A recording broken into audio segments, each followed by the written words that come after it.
Olá, bem-vindos a mais um vídeo do canal Biomundi. É novo aqui no canal? Então, inscreva-se no canal, ative o sininho das notificações para ficar por dentro de tudo que ocorre aqui no canal Biomundi e também nos siga no Instagram, @biomundicanal, onde nós informamos tudo o que acontece aqui pelo canal. Roda a vinheta que logo depois a aula começa. Até já!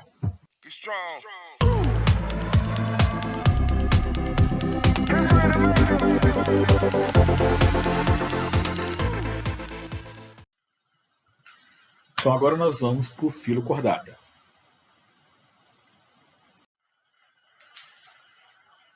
Bom, para começar a falar de filo cordata, se a gente pensar na definição de um cordado, na verdade são animais que têm notocorda. Em alguns casos, eles vão possuir essa característica por resto da vida, mas em outros casos, como por exemplo nos vertebrados, essa característica está presente somente na fase embrionária. Então, basicamente, os cordados são divididos em dois subfilos. Os protocordados, que são os urocordados e os céfalos cordados, os urocordados representados pelas ascídeas e os céfalos cordados, que são o anfíoxo. E os vertebrados, com os peixes, anfíbios, répteis, aves e mamíferos. Bom, aqui é mostrando essa divisão de uma forma mais filogenética. Cordados divididos em protocordados, que são urocordados mais céfalos cordados, e os vertebrados, que são aqueles grupos que eu falei anteriormente. Principais características dos cordados: a notocorda, o tubo nervoso dorsal, fendas na faringe, tá? Apesar de alguns grupos, depois na fase adulta, perderem isso daqui, todos os cordados tiveram e têm isso uma vez na vida. Você já teve fendas durante a sua fase embrionária. A cauda pós-anal, que a gente está vendo aqui, nessa estrutura. A notocorda é um bastão firme e flexível que vai se tornar imediatamente abaixo do tubo nervoso, e ela tem a função de sustentar o corpo do embrião jovem. Na maioria das espécies, ela vai sumir depois do desenvolvimento embrionário. Entendeu? Ela vai desaparecer na maioria das espécies durante o desenvolvimento. Entrando agora mais a fundo nos cordados, os protocordados não têm cartilagem, também não têm osso, são duas classes, como eu mostrei, urocordados e cefalocordados. Os urocordados são mais simples, são as ascídeas, que possuem um sifão inalante, por onde elas vão sugar o líquido, tá? E depois tem o sifão exalante, por onde elas liberam o que não é necessário para o seu corpo. E os céfalos cordados são o anfíoxo. Eles têm a notocorda, está vendo aqui, ó, eles têm esse bastão e eles possuem a maioria das características que são muito semelhantes aos vertebrados em fase embrionária. E nos vertebrados, é o maior grupo, eu tenho em torno de 40 mil espécies, que são os peixes, os répteis, as aves. Se a gente quiser entender de uma forma mais didática como é que foi mais ou menos a evolução dentro dos vertebrados, basicamente o primeiro vertebrado no planeta foi um peixe. Apesar de a gente dizer que peixe não existe, vocês vão entender o porquê depois, mas dentro dos peixes eles têm um corpo hidrodinâmico, coração com duas cavidades, nadadeiras e respiração branquial. Depois surgiu uma novidade evolutiva que foram os mesmos locomotores, pulmões, e aí surgiram os tetrápoda. E os anfíbios foram os primeiros a terem a respiração branquial cutânea e branco-faringiana e começando a sair do ambiente aquático. Porém, eles ainda vivem próximo à água. Uma característica que surgiu depois foi o ovo amniótico, que está presente tanto em répteis, em aves e nos mamíferos, tá? E aí diferenciando aqui as glândulas mamárias, que é a sinapomorfia dos mamíferos, e anfíbios e répteis compartilham essa característica do ovo amniótico. Ok?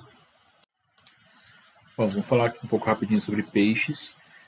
Peixe, na verdade, não é considerado um grupo natural, porque ele não tem um único ancestral comum, mas por fins didáticos nós vamos falar sobre eles.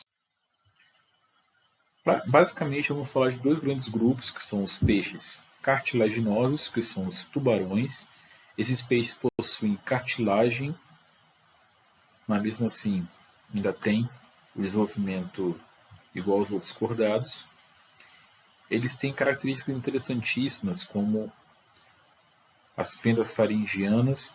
Eles possuem as ampolas de Lorenzini, que fazem com que esse animal seja capaz de pegar impulsos elétricos já na água. Ao contrário deles, nós temos os osteíctes, ou peixes ósseos, que já possuem uma característica um pouco diferente. Esses peixes têm escamas, algumas vezes duras, escamas placoides, algumas podem até arranhar, inclusive. Importante aqui ressaltar algumas diferenças entre os peixes cartilaginosos e os peixes ósseos. Quanto ao esqueleto, enquanto os cartilaginosos têm um esqueleto de cartilagem, os ósseos têm um esqueleto de osso. Ao número de fendas faringianas, a localização da boca, enquanto que a boca dos peixes ósseos são mais para cima, as dos cartilaginosos são mais região ventral, a presença do opérculo e também a presença da vesícula gasosa.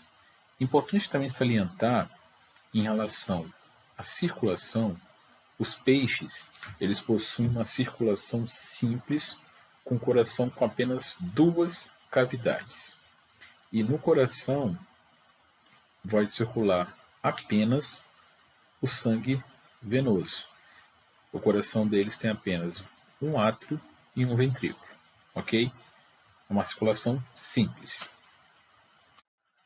Vamos entrar agora em anfíbios e em répteis, tá?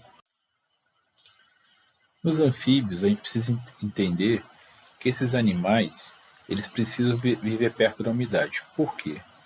Por fazer a respiração cutânea, eles são extremamente sensíveis à variação de umidade. Eles ainda não abandonaram totalmente a água. E, olhando aqui para a filogenia deles, nós temos os anuros, que são os sapos, rãs, pererecas, como um grupo irmão dos urodelos, que são as salamandras, e mais na ponta, as cobras cegas, que são as gimnofionas. São ápodos, ou seja, não têm pés, e também são chamados de cecílias. A circulação dos anfíbios é uma circulação dupla e incompleta. Os anfíbios possuem o coração com 3 cavidades, sendo 2 átrios e um ventrículo, ok? Sendo que cada uma dessas estruturas vai exercer uma função específica no corpo. Enquanto que o átrio direito vai pegar sangue venoso de todo o corpo do animal, o átrio esquerdo ele pega o sangue dos pulmões e da pele.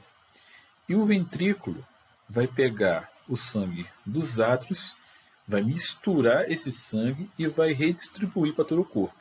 É assim que funciona a circulação nesses animais. A fecundação dos anfíbios é toda feita na água, tá? Desde da reprodução até o seu desenvolvimento. Somente o adulto tem a capacidade de sair do ambiente aquático.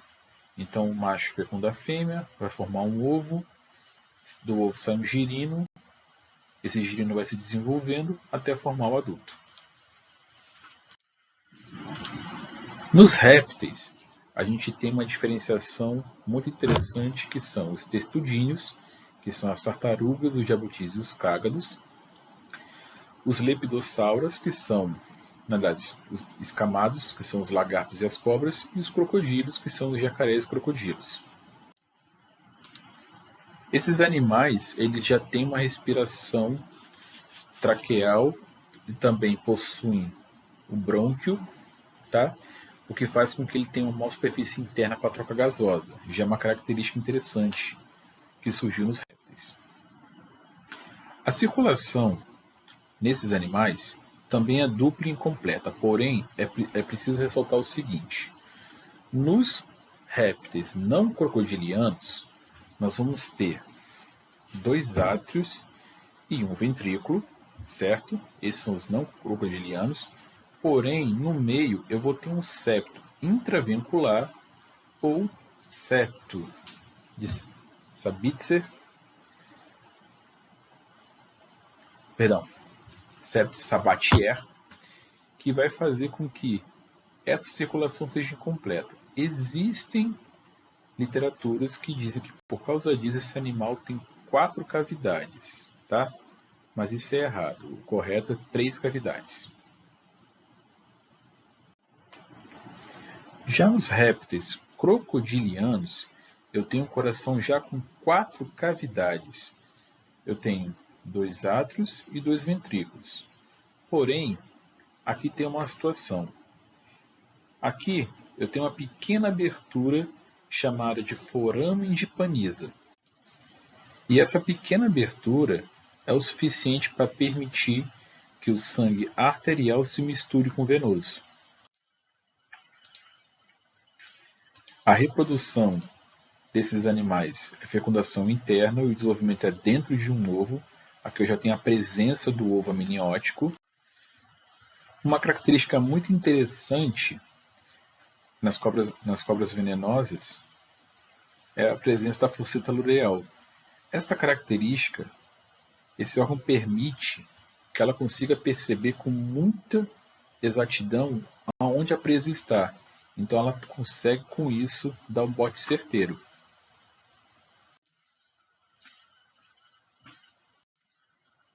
Vamos falar um pouco delas.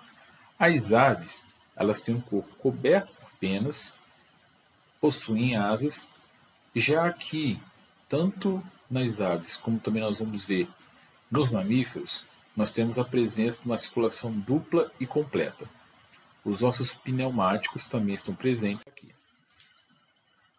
Aqui mostrando a digestão e a excreção de uma ave, sendo que ela tem a cloaca, por onde ela vai liberar, e ela tem a boca, vai passar pelo esôfago, no papo, que é a dilatação do estômago, vai sofrer toda a digestão e vai ser liberada através da cloaca.